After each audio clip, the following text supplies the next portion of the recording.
I also wondered, because you're writing about, ordinary people and you're doing it with a sense of humor, it's not breaking news, and you're also a woman, which we now know is the kiss of death if you want to be a journalist, from the gay to leave discussion that we had. So I wondered if you've ever, have you had to push against, have you had to push to be taken seriously as a journalist, because of the kinds of things that you write about and the way in which you approach those subjects? Do you feel like that's been a difficulty for you over the course of your career? Well, it's certainly the case that the kind of subjects that I'm really interested in are not,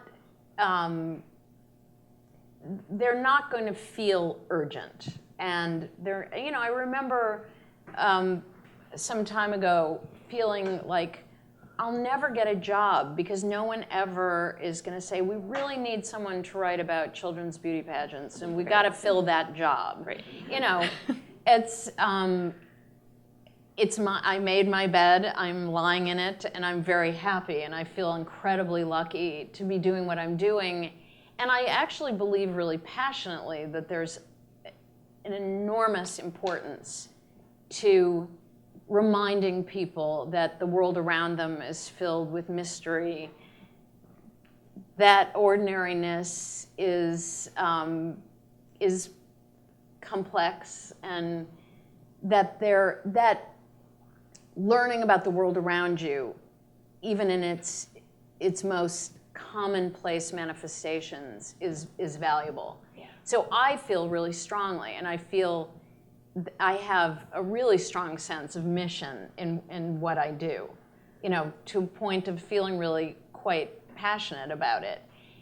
Does that instantly seem important? And it's something that I've actually, even at the New Yorker, which has been so supportive of me, to say I want 15,000 words for a story about grocery stores is sometimes harder to navigate, because the argument can be, but you could do a really good 8,000 words on grocery stores, and we need 15,000 words about the Taliban. Right. And it's hard to argue with that. Yeah.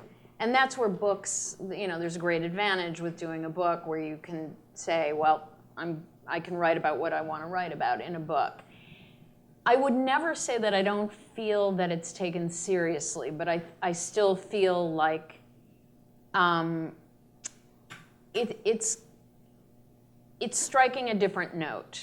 And I feel that the New Yorker really respects that and has supported it and has a long tradition of these kinds of stories. I think, though, I'm aware that these are slight in concept, and that's always the challenge. The concept may be slight, so the execution has to be powerful.